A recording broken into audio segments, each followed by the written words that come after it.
जी अस्सलाम वालेकुम एवरीवन। आवाज़ आ रही है बेटा आप लोगों को?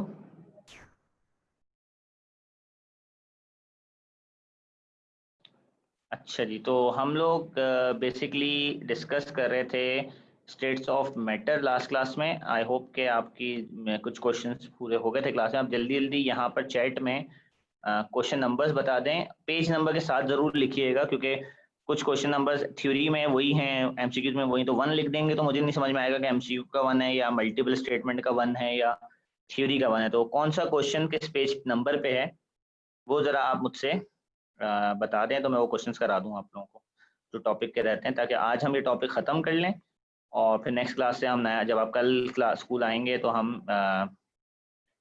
स्टार्ट कर सकें अपना नया चैप्टर।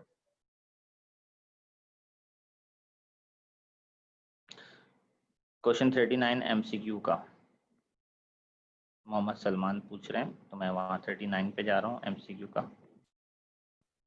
जी, एमसीक्यू का 39 थोड़ा सा मुश्किल सवाल है, ज़रा अटेंटिव रह के समझिएगा यहाँ पे सब लोग। मोहम्मद सलमान भाई ज़रा माइक अनम्यूट करेंगे अपना प्लीज़।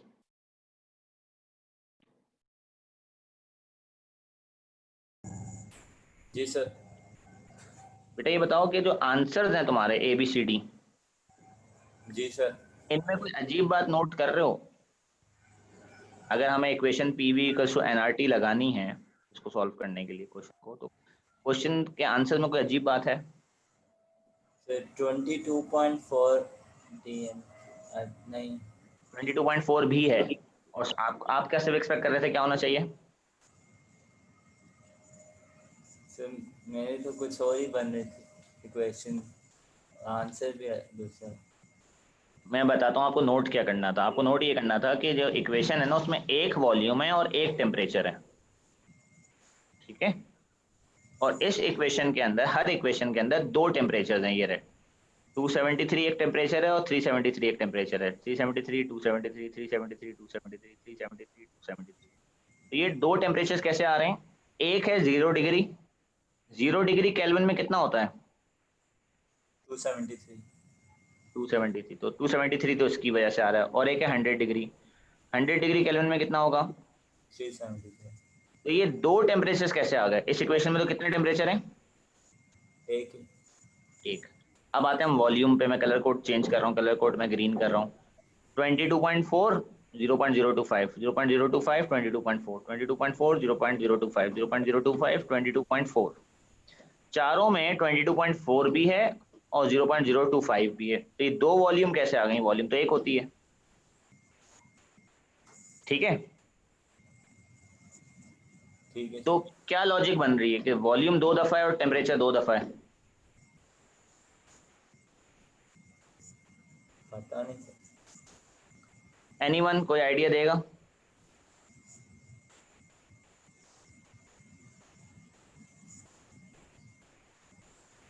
जी, कोई और स्टूडेंट? सर प्रेशर दोनों में इक्वल है ना, तो हम लोग दोनों में प्रेशर को सब्जेक्ट बना के इक्वेट कर सकते हैं दोनों को। मतलब दोनों को, मतलब क्या आप क्या क्या कहना चाहिए? दो किसको कह रहे हैं आप? सर एक है 1 mole of vapour occupies 22.4 DM cube at 0 degree Celsius and atmospheric pressure. इसमें प्रेशर 180 एम है, 1 मोल है, और 22.4 डीएम क्यूब वो मैं है आपकी बात को समझ वॉल्यूम। गया। मैं ये चाह रहा हूँ कि आप क्लियर अल्फाज में बताएंगे दो क्या चीज दो होने वाली है यहाँ, दो क्या होने वाली हैं? सर फिर दो हो जाएंगी, टेम्परेचर और वॉल्यूम। अब मैं बताता हूँ आपको, रिफ्रेश करके आपकी बात को जो आप कहना चाह रहे हैं। दो पीवी का सोनारिटी की इक्वेशन बनेंगी, दो इक्वेशन बनेंगी। ये पीवी का सोनारिटी एक दफा नहीं दो दफा बनेगी, ठीक है? दोबारा से क्लियर, सब चीजें क्लियर कर दी मैंने। अब मैं आपको पिंक कलर से वर्किंग दिखा रहा हूँ। एक इक्वेशन वन बनेगी और एक इक्वेशन टू बनेगी। इक्वेशन वन इस स्टेटमेंट के ऊपर बनेगी और इस इक्वेशन में प्रेशर कितना है? पी, ये रहा एटमॉस्फेरिक प्रेशर। इसमें वॉल्यूम कितना है? 0.025। अब असूलन ने डीएम क्यूब को किस में कन्वर्ट करना चाहिए था? मीटर क्यूब में। वो उन्होंने किया है, वो कैंसिल हो गया है। जैसे कि अगर फर्ज करें मैं आपको बताऊंगा कहाँ कैंसिल हुआ है। आप समझे यहाँ पे 10⁻³ लगा हुआ है, फर्स्ट करें 10⁻³ लगा, वो कैंसिल हो जाएगा एंड में, ठीक है। It equals to nRT, n है 0.1, n अभी n रहने देते हैं, अभी मास नहीं लिख रहा मैं, 0.1 नहीं लिख रहा, अब इसको n रहने देता हूँ मैं, बाद में इसको खोलूंगा। इंटू r इंटू इसका टेम्परेचर कितना है 373, सही है। दूसरे वाले में प्रेशर P है, दूसरे वाले का वॉल्यूम 22.4 इंटू 10⁻³ है, इक्वल्स टू उसके नंबर ऑफ मोल्स 1 है, उसका नंबर ऑफ मोल्स 1 है, उसका R उसका T 273 है। यहां तक सब बच्चे साथ हैं। अब आप इस इक्वेशन को आगे लेके चलें, इसमें P ओवर R को सब्जेक्ट बनाएं और इसमें भी P ओवर R को सब्जेक्ट बनाएं। जब आप इसमें P ओवर R को सब्जेक्ट बनाएंगे तो वो इक्वेशन बन जाएगी n इंटू 373 ओवर 0.025, ये इक्वेशन बन जाएगी 273 ओवर 22.4, सही है। अब आप आगे जो है इन्हें इक्वेट कर देंगे, यहाँ के बाद इक्वेट कर देंगे। n into 373 over 0.025 equals to 273 over 22.4। n किसके बराबर होता है, n बराबर होता है मास अपॉन mr के, into 373 divide into 0.025 equals to 273 over 22.4। mr को सब्जेक्ट बनाना है आपने, तो mr वहां जाएगा, जब mr वहां जाएगा mr हो जाएगा मास इंटू 373 इंटू 22.4, याद रहे 22.4 क्या था, इंटू 10⁻³ था, मैंने शुरू से 10⁻³ लगाया हुआ था, मैं आपको बता रहा था कि 10⁻³ होगा यहाँ पे, ओवर 273 इंटू 0.025 इंटू 10⁻³। तो जैसे मैं आपसे कह रहा था कि 10⁻³ 10⁻³ से कैंसिल हो जाएगा, 10⁻³ 10⁻³ से कैंसिल हो जाएगा, इसलिए इनके आंसर्स में कहीं पे 10⁻³ नहीं दिख रहा, ये मैंने भी मिटा दिया, यानी कि अगर यहाँ होगा भी तो वो कैंसिल हो जाएगा। उसके बाद अब हमें मास की जगह क्या पुट कर देना चाहिए, हमें मास की जगह पुट कर देना चाहिए 0.1, तो इसलिए मैं यहाँ से मास हटा रहा हूँ और मास की जगह मैं पुट कर रहा हूँ 0.1। अब इससे एमआर आ जाएगा। ये ऑप्शन कहाँ दिया हुआ है भाई, ABCD में से डी में, ये ऑप्शन डी में दिया हुआ है।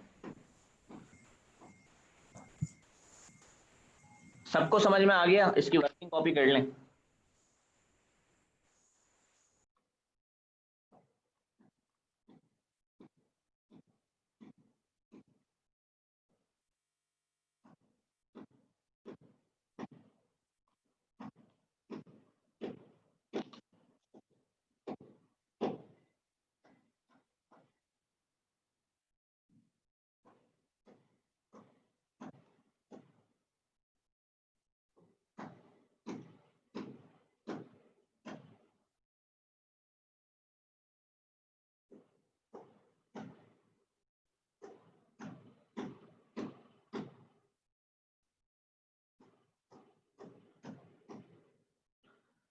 ओके, आई थिंक सबने कॉपी कर ली बेटा, आगे बढ़े।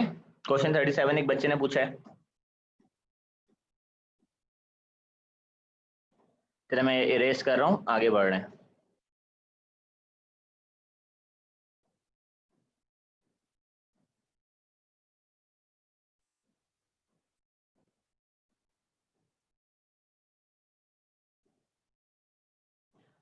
जी 37 कौन पूछ रहा है बेटा, श्याम बिन यासिर, माइक अनम्यूट कीजिएगा बेटा। जी सर। क्या कंफ्यूजन आ रही है आपको इसमें?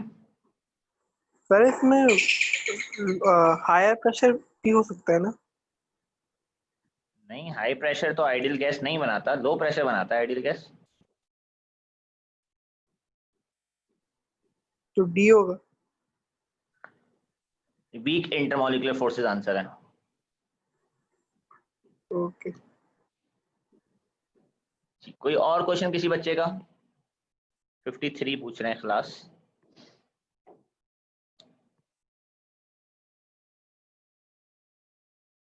नहीं करना बेटा, ये इक्विलिब्रिया का सवाल है, और 52 भी नहीं करना। वैसे मैं आपको समझा देता हूँ, 52 मैं समझा सकता हूँ क्योंकि इस टॉपिक से ताल्लुक रखता है, क्योंकि अभी आपने सॉलिड स्टेट नहीं पढ़ी है इसलिए इस क्वेश्चन में कंफ्यूजन होगी। मैं अभी आपको बताता हूँ कि ओ लेवल की नॉलेज से आपको पता है कि सिंपल मॉलिक्यूलर, ये दो सिंपल मॉलिक्यूलर नहीं है, इसमें ग्रेफाइट और ग्रेफाइट आ रहा है, ये जाइंट है, ठीक है। ग्राफीन ग्रेफाइट से बनता है, ग्राफीन भी जाइंट है, ये आप एएस सॉलिड स्टेट्स में पढ़ेंगे। Graphene is a giant structure, और C60 के बारे में भी आप सॉलिड स्टेट में पढ़ेंगे कि it's a simple molecular structure. तो इसका आंसर बी है।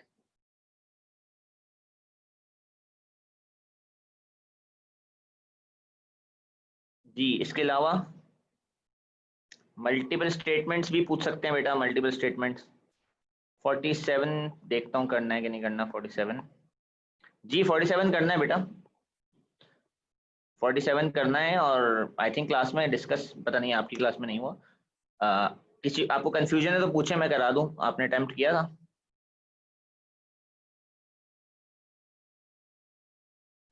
फोर्टी 47 करना हो तो बता दीजिएगा। अभी मैं जरा 44 बता रहा हूँ, एक बच्चा 44 पूछ रहा है। 44 के आंसर में कुछ मसला है, पीछे आंसर आई थिंक गलत है। अच्छा अनस, मैं आपको 47 समझाता हूँ। 44 के आंसर में पीछे कुछ गलती है मेरे ख्याल से। इसमें इन्होंने बोला हुआ है कि एक गैस को इन्होंने 300 केल्विन पर और इतने प्रेशर पे कंप्रेस करना शुरू किया, और वॉल्यूम आधा कर दिया, वॉल्यूम उसका हाफ कर दिया। आधा करने के बाद उसका टेम्परेचर इतना चला गया और उसका प्रेशर इतना चला गया, तो क्या वो गैस आइडियल है या नहीं है? ठीक है, तो आपको देखना पड़ेगा। वॉल्यूम आधा हो जाने से प्रेशर डबल हो जाता है, वॉल्यूम अगर आधा हो तो प्रेशर डबल होता है। तो यहाँ पे प्रेशर 16 से 32 होना चाहिए था, और ये 32 से ज़्यादा है, पर क्योंकि टेम्परेचर भी इंक्रीज किया है। पर वो जो डबल वाला इफेक्ट होता है ना, वो डबल वाला इफेक्ट एट कांस्टेंट टेम्परेचर होता है। तो टेम्परेचर कांस्टेंट नहीं, टेम्परेचर 375 किया है। तो हम देखते हैं इक्वेशन में डालकर, P1 V1 over T1 equals to P2 V2 over T2। तो मैं ना P2 को अननोन रखूंगा। अगर मेरा आंसर 40 आ गया, तो गैस आइडियली बिहेव कर रही है। अगर 40 से हटकर आया तो गैस आइडियली बिहेव नहीं कर रही। तो प्रेशर नंबर 1 की जगह मैं रखूंगा 16, वॉल्यूम नंबर 1 की जगह रखूंगा मैं V, हमें वॉल्यूम नहीं पता, जो भी वॉल्यूम था। टेम्परेचर नंबर 1 की जगह मैं रखूंगा 300। प्रेशर नंबर 2 मैं पता करूंगा, वॉल्यूम नंबर 2 की जगह मैं रखूंगा V/2। V/2 जो है ना, 2 नीचे चला जाएगा, और इसकी जगह टेम्परेचर में रखूंगा 375। ऑब्वियसली V से कैंसिल हो जाएगा, V से कैंसिल हो जाएगा, ये वहां जाके हो जाएगा 32। ठीक है, तो अब जरा P2 निकालें यहाँ से। P2 सॉल्व करके बताएं मुझे, इससे कितना बन रहा है P2। क्या वो 40 आ रहा है? अगर P2 40 आ रहा है तो आपका आंसर C होगा। अगर आपका P2 40 नहीं आ रहा तो आपका आंसर A हो जाएगा, यानी कि वो आइडियल नहीं है। A का मतलब है कि वो आइडियल नहीं है, क्योंकि जब सिग्निफिकेंट इंटरमॉलिक्यूलर फोर्सेज हो जाती हैं तो नॉन आइडियल सिचुएशन है। तो मुझे बताएं आंसर क्या आ रहा है P2 का। 40 आ रहा है तो वो आइडियल है, C आंसर है।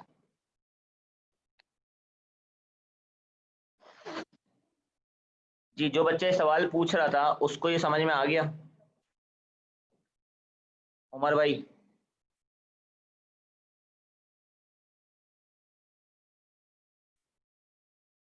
उमर अनवर, आपको समझ में आया है सवाल? 44 आपने पूछा था।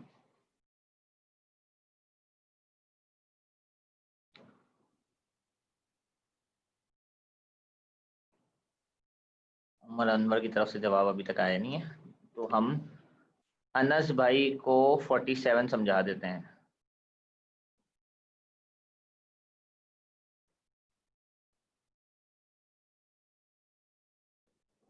और उमर भाई की तरफ से जवाब आ गया। 47 इस तरह सॉल्व होना था कि आप एक इक्वेशन लिखेंगे, CX HY plus O2 forming X CO2 plus Y/2 H2O। यहाँ पे आप 2 मोल लगा देंगे, ये क्वेश्चन में बोला हुआ है 2 mole of straight chain alkane. फिर आपने इस की वैल्यू निकालनी है, x की वैल्यू, ये होती है PV = nRT में n मोल्स। मोल्स होते हैं pressure into volume over R into T। तो ये वैल्यूज दी हुई हैं आपको प्रेशर और वॉल्यूम की। प्रेशर की वॉल्यूम दी हुई है 1 × 10⁵ वैल्यू दी हुई है। वॉल्यूम की वैल्यू आपको दी हुई है 400 dm³ × 10⁻³ करेंगे मीटर क्यूब में आ जाएगी।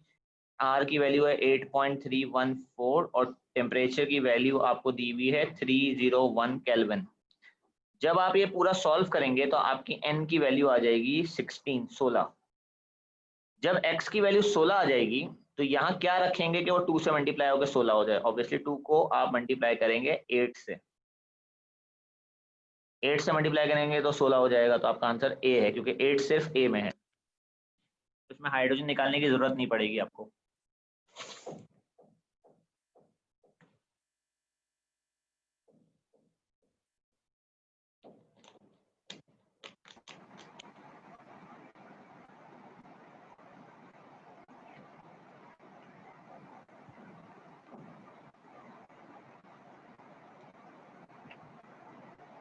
मैं बताता हूँ MCQ 46 करना है कि नहीं करना।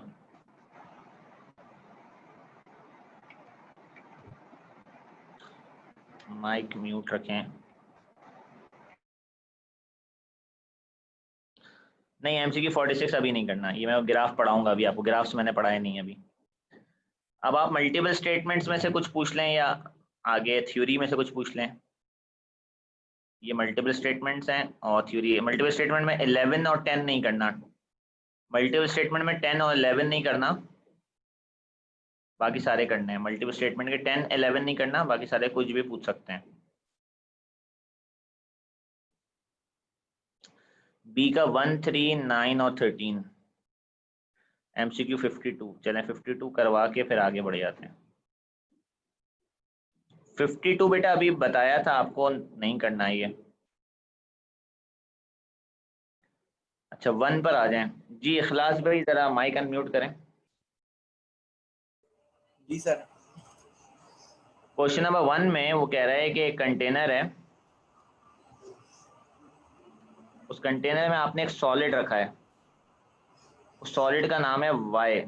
फिर आप उसको हीट कर रहे हो, ठीक है। तो वो सॉलिड जो है वो वेपराइज हो रहा है, ठीक है। आहिस्ता आहिस्ता क्या होगा, सॉलिड का, यहाँ से सॉलिड का मास क्या होना शुरू हो जाएगा, कम हो जाएगा। कम। और वेपर का मास जी कब तक बढ़ता रहेगा वेपर का मास, जब तक सॉलिड खत्म नहीं होता। ये वो पॉइंट है। जब वेपर का मास कांस्टेंट हो जाए, वेपर का मास कांस्टेंट होने का मतलब क्या है, ये वेपर का मास है कि सॉलिड सारा खत्म हो गई। और जो वेपर का मास है, क्या वो सॉलिड के मास से ज्यादा होगा, कम होगा, बराबर होगा? बराबर होगा। Vapour will be equal to solid, जितना सॉलिड होगा उतना ही वेपर का मास होगा। इसलिए ऑप्शन 1 सही है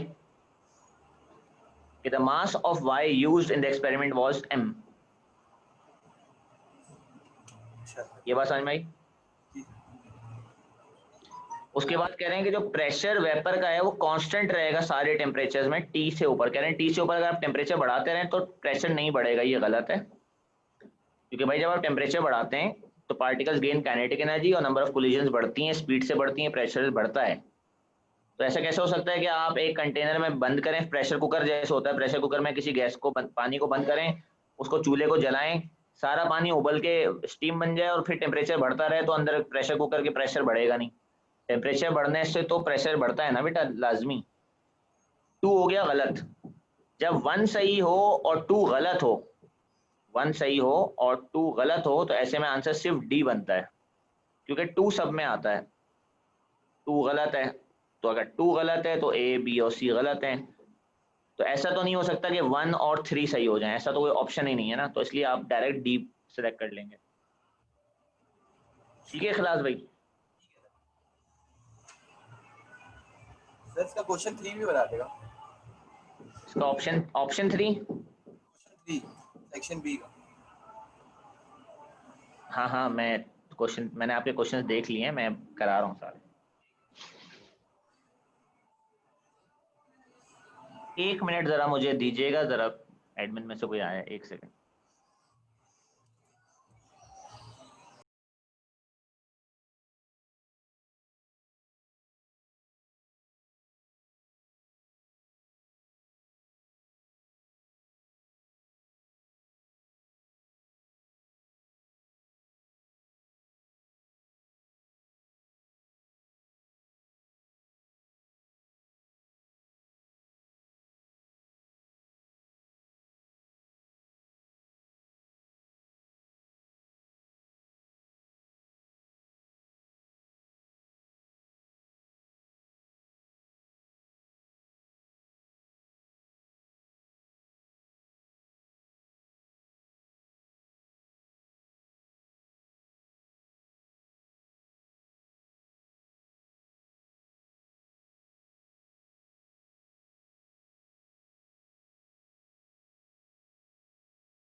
अच्छा सॉरी, तो स्टार्ट करते हैं 3। जी मैंने सलमान भाई 52 तो बता दिया, बार बार के 52 नहीं करना है।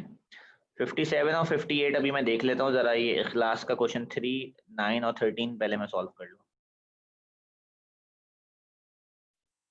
जी इखलास भाई जरा माइक अनम्यूट करें दोबारा। जी सर। 3 जो है उसमें आपसे बोला हुआ है when a gas is compressed at a constant temperature from इतने किलो पास्कल टू इतने किलो पास्कल, इसका वॉल्यूम इतने सीएम क्यूब से इतने सीएम क्यूब हो जाता है। तो क्या स्टेटमेंट पॉसिबल है इस बिहेवियर के लिए? देखो प्रेशर क्या हुआ है, प्रेशर कितना चेंज हुआ है? Pressure 3 times. 3 टाइम्स बढ़ा है, 3 टाइम्स बढ़ा है ना? 4 है बेटा, ये 4 टाइम्स है, 1:4 का रेशियो है। तो वॉल्यूम 4 टाइम्स कम होगा, तो 76 को डिवाइड बाय 4 करो, आंसर क्या आता है? 19 आ रहा है ना 19।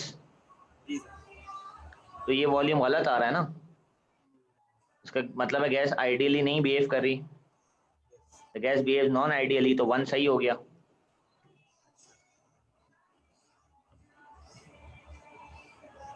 लिक्विफाई नहीं होगी सर? हमें नहीं पता, जब आप गैस को प्रेशराइज करते हैं ना तो गैस लिक्विफाई हो जाती है, पर वो किस प्रेशर पे होती है किसको पता होता है, हर गैस का अपना लिक्विफाइंग प्रेशर होता है। तो इस बात का अंदाजा तो आप नहीं लगा सकते, ठीक है। और मेरे हिसाब से ये स्टेटमेंट गलत है, क्योंकि अगर वो लिक्विड बनती तो उसका वॉल्यूम गैस से ज्यादा हो जाना चाहिए था, गैस से कम? गैस से कम हो जाएगा। वो ये कह रहा है कि फाइनल वॉल्यूम जो है ना वो 20 हो गया है, ठीक है। तो भाई यार इस कमरे में कंस्ट्रक्शन चल रही है, आप लोगों को शोर तो नहीं आ रहा बैकग्राउंड से? सर आ रहा है थोड़ा थोड़ा। बर्दाश्त के काबिल है? जी सर जरूर। ज्यादा तो नहीं है? नहीं सर सही है।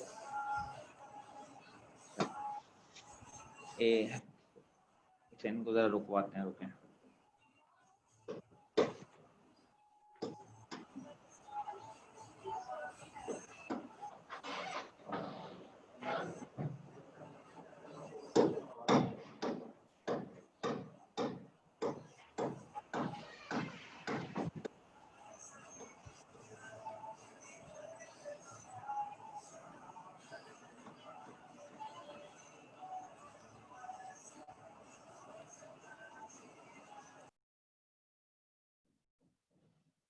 अच्छा जी, तो अच्छा अब जरा सोचें इखलास भाई, थोड़ा सा आपके पास एक गैस है, उसका वॉल्यूम कितना है शुरू में? 76 है सर। आपने उसको प्रेशराइज करना शुरू किया, ठीक है? अगर वो रास्ते में थोड़ी बहुत लिक्विड बन गई, थोड़ी बहुत क्या बन गई, तो जो थोड़ी बहुत गैस बचेगी उसका वॉल्यूम तो काफी कम हो जाना चाहिए ना। 19 जो आंसर है ना, ये तब होना चाहिए जब इसमें से कुछ भी क्या ना बन पाए, लिक्विड। सारी की सारी अगर गैस बनेगी ना, तो प्रेशर अगर 1:4 होगा, 4 गुना प्रेशर बढ़ाओगे, वॉल्यूम 19 हो जाएगी गैस की। 76 cm³ से 19 cm³ गैस हो जाना चाहिए। पर अगर इसमें से बीच में से कुछ क्या बन चुकी हो, लिक्विड, तो फाइनल आंसर 19 थोड़ी आएगा, फाइनल आंसर तो 15 आएगा। या तो इसने ये आंसर 15 दिया होता तो हम कहते हैं गैस आइडियली भी बिहेव नहीं कर रही, और शायद इसकी वजह ये है कि उसमें कुछ लिक्विफाई हो गया, ऐसी वजह बनती है। अभी तो उल्टी बात है ना, हम कैसे मान लेंगे गैस लिक्विफाई भी हो गई थोड़ी बहुत और फिर भी वॉल्यूम ज्यादा बच रहा है?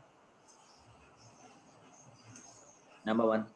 नंबर 2 ये कि हमें ये बात कभी नहीं पता चल सकती गैस लिक्विफाई हुई या नहीं हुई, और वो उसकी जस्टिफिकेशन नहीं बन सकती इंक्रीज वॉल्यूम की।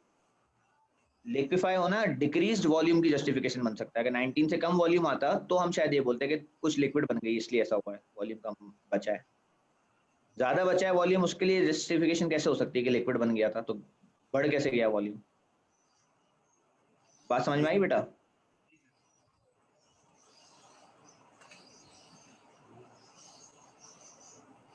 जी इखलास भाई, समझ में आई आपको ये बात? जी सर। अब फर्ज करें आपको 2 एग्जाम के अंदर आप बैठे हुए हैं और आपको 2 समझ में नहीं आ रहा, बोल क्या रही है, ऑब्वियसली इतना दिमाग आपका नहीं चलेगा उस वक्त, तो आपका डिसीजन 3 से आएगा असल में।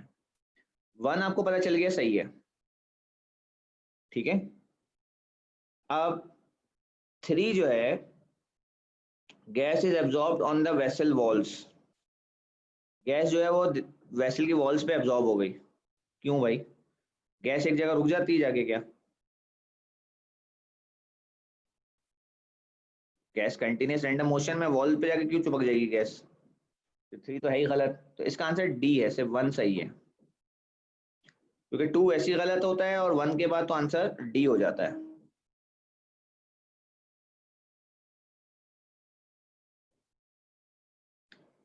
ठीक है यहाँ तक? इसके बाद आपने क्या पूछा था? इसके बाद आपने पूछा था 9। ये 9 में क्या मसला आ रहा है बेटा क्लास?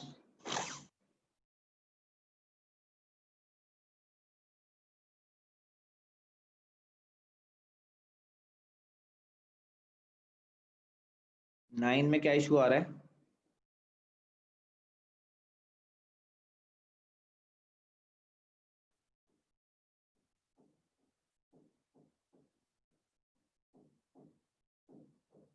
हेलो?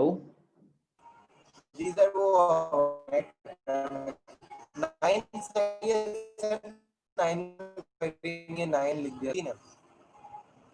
आपका कनेक्शन इशू आ रहा है, मुझे आपकी आवाज नहीं आ रही सही से, आपका डिस्टॉर्ट हो रही सर है आवाज ये बहुत। करा था 4 में सिर्फ 2 सेकंड स्टेटमेंट सही है, तो इसमें कौन सा ऑप्शन नहीं है? कौन सा बेटा? 4।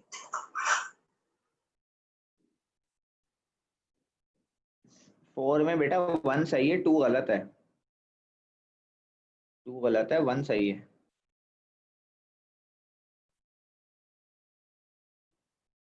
कौन पूछ रहा था ये? मैं सर शाहाम सर, डेंसिटी कैसे आ जाएगी? इसको कहते हैं ड्राइव करना इक्वेशन को, ठीक है? Pressure into volume equals to mass upon mr into r into t होता है, सही है? एग्री? जी। अगर मैं वॉल्यूम को यहां से हटाकर वॉल्यूम को मैं यहां लिख दूं तो कुछ गलत है? नहीं। और मास अपॉन वॉल्यूम क्या होता है? समझ आ गया। मास ओवर वॉल्यूम होता है density into R into T over M R, इसलिए 1 तो बन सकती है। 2 कैसे बनाओगे? 2 में तुमने v को उधर शिफ्ट भी नहीं किया तो मास कैसे गायब हो गया? ये एम आर कैसे बचा? मास कहाँ गया? क्योंकि capital M is M R, तो मास कहाँ गायब हुआ? कैसे गायब हुआ?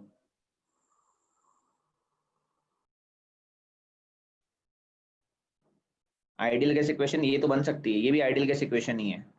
तो नेक्स्ट टाइम आप सब लोग ये ध्यान में रखिएगा कि नेक्स्ट टाइम अगर एग्जामिनर आपको डेंसिटी मांगे तो आइडियल गैस इक्वेशन से निकल सकती है। अगर examiner density they instead of volume and mass तो भी आइडियल गैस इक्वेशन से प्रेशर या टेम्परेचर या एमआर निकल सकता है। ऐसे क्वेश्चन एग्जामिनर बना सकता है जिसमें वो आपको प्रेशर, टेम्परेचर या एमआर फाइंड करवाए और आपको वॉल्यूम और मास ना दे गैस का, डायरेक्ट डेंसिटी दे दे। तो आप ये फॉर्मूला यूज करके सॉल्व करेंगे। ये बहुत इंपॉर्टेंट बात है क्योंकि मैं अक्सर हर साल बैच को बताता हूँ, क्योंकि मेरे ध्यान में ये आता है कि एग्जामिनर इसके ऊपर मुश्किल क्वेश्चन बना सकता है। ठीक है जी। अनस थ्योरी क्वेश्चन 1C पे मैं जरा जा रहा हूँ। अभी इखलास भाई का क्वेश्चन 9 रहता है। इखलास भाई आपका इंटरनेट सही हुआ? सही हो गया। अब बताएं क्या पूछ रहे हैं आप क्वेश्चन 9 में, आपको क्या परेशानी आई है?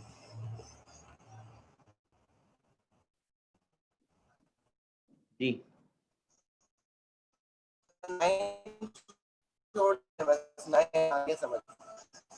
9 समझ में आ गया आपको, ठीक है। अच्छा, फिर आपने पूछा हुआ है 13। 9 आ गया समझ। जी मैं 13 पे जा रहा हूँ। 13 में क्या मसला है?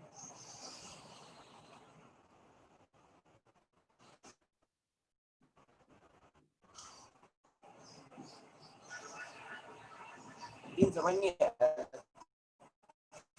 आपके पास एक कंटेनर है गरम, बंद है, वो ऊपर से बंद है। फर्स्ट करो प्रेशर कुकर है, ठीक है। प्रेशर कुकर में पानी था, तुमने उसको बॉईल कर दिया था। बॉईल करने के बाद प्रेशर कुकर बंद कर दिया तुमने। अब प्रेशर कुकर के अंदर आहिस्ता से टेम्परेचर प्रेशर कुकर का कम हो रहा है। तो जरा मुझे बताओ क्या क्या हो रहा होगा उसके अंदर जब वो ठंडा हो रहा है आहिस्ता आहिस्ता, क्या हो रहा होगा उसमें?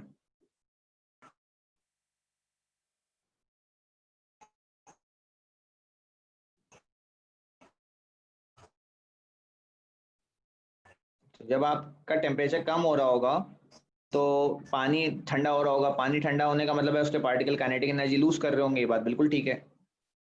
जब टेम्परेचर कम हो रहा होगा तो जो उसके वेपर होंगे, जो स्टीम बनी हुई होगी, जो बंद होगी कंटेनर के अंदर, वो दोबारा से लिक्विड में कन्वर्ट हो रही होगी। और जैसे जैसे टेम्परेचर कम हो रहा होगा तो vapour pressure of water decreases. बिल्कुल, अंदर जो प्रेशर बना हुआ होगा गैस का वेपर्स की वजह से, वो भी कम होगा। तीनों स्टेटमेंट सही है, ये आंसर है।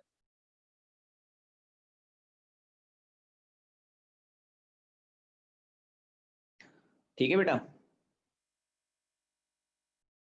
अच्छा, इसके बाद क्योंकि बेटा मैं जरा क्यू वाइज जा रहा हूँ, तो अनस भाई आपसे पहले मोहम्मद सलमान भाई ने 57 और 58 पूछा हुआ है। और मोहम्मद सलमान भाई मैंने आपको बता दिया था कि 52 जो है, ये तीसरी दफा बता रहा हूँ मैं क्लास में कि 52 नहीं करना, 57 और 58 में देख लेता हूँ। जी मोहम्मद सलमान भाई जरा 57 पर आ जाएं। 58 तो ग्राफ वाला, उसको छोड़ते हैं अभी। 57 में क्या प्रॉब्लम आ रही है सलमान भाई? सर इसका डी ए तो आंसर है वो पता है सर, लेकिन डी क्यों नहीं हो सकता? आंसर ए है। What is the basic assumption of the kinetic theory as applied to an ideal gas? The gas molecule attract each other with weak intermolecular forces. मैंने जो स्टेटमेंट लिखवाई है ना assumptions के बारे में, मैंने assumptions में आपको बताया था कि assumption में ना वो बिल्कुल ही extravagant हो जाते हैं। वो डायरेक्ट ये दुआएं मांगते हैं कि इंटरमोलिकुलर फोर्स हो ही ना। अच्छा ठीक है, समझ आ गया। स्पीकर नहीं बोलते हैं there are no intermolecular forces, ये दुआएं होती हैं उनकी। तो ठीक है सर, समझ आ गया, यही पूछा। अच्छा, अब क्वेश्चन 1C कर लेते हैं जो अनस भाई पूछ रहे हैं।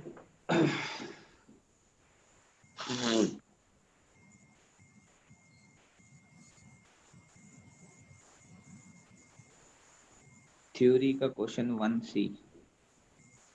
जी अनस भाई, आप इसमें परेशान हो रहे होंगे कि रेडियस कहाँ से आएगा ना, ये रेडियस। तो रेडियस की वैल्यू डेटा बुकलेट से मिलती है। डेटा बुकलेट में एक डेटा बुकलेट कहाँ होती है? डेटा बुकलेट आपके सिलेबस में होती है। सिलेबस आप डाउनलोड करें, ठीक है, या मैं अभी आप लोगों के ग्रुप में भी भेज देता हूँ। और इसके पेज नंबर 87 पे चले हैं, बिल्कुल आखिर में ना।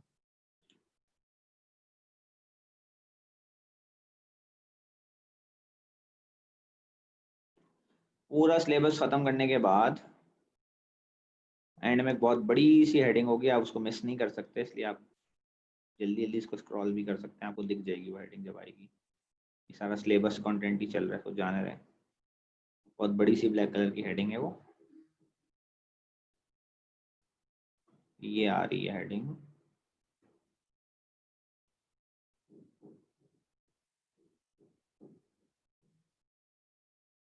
ये रही डेटा बुकलेट। ठीक है अनस भाई, अब आप इस डेटा बुकलेट पे जाएंगे और इस डेटा बुकलेट में ये टेबल्स हैं। इसमें टेबल नंबर 5 देखें, टेबल नंबर 5 की हेडिंग क्या है? एटम और आयन के रेडियस। यहां जाएंगे आप टेबल नंबर 5 में,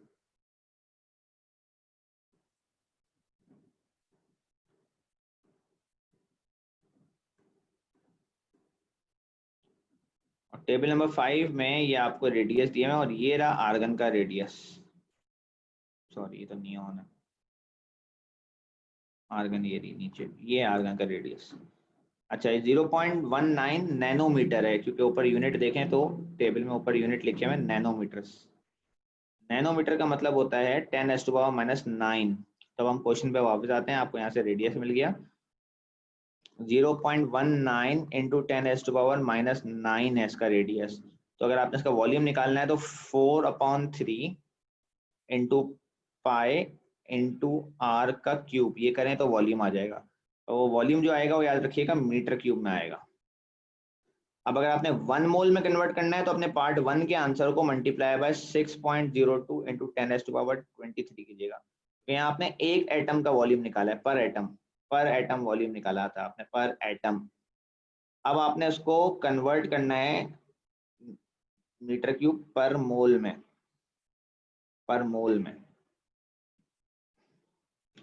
फिर आपसे पूछा वैसे एक मोल कितना ऑक्यूपाई करती है? 24 dm क्यूब।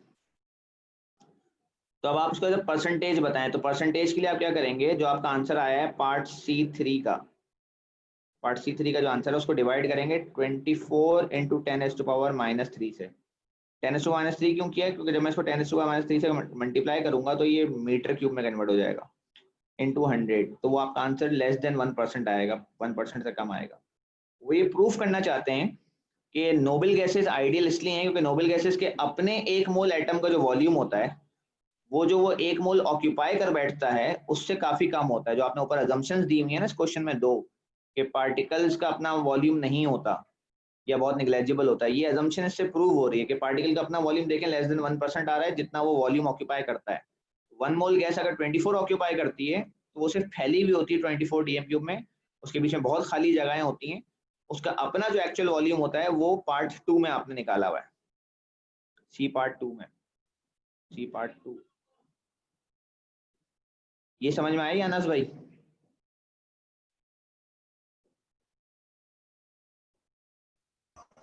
अच्छा चले आज यहीं पर, जी सॉरी क्या पूछ रहे हैं? मैं कह रहा हूँ सर इसका पार्ट 5 भी बता देगा। पार्ट 5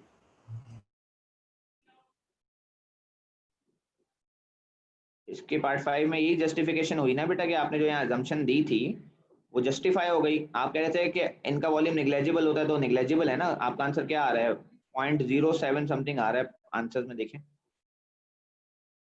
ये देखें, ये आंसर आ रहा है 0.07% आ रहा है। 1% तो क्या 0.1% से भी कम परसेंटेज ये ऑक्यूपाई करते हैं।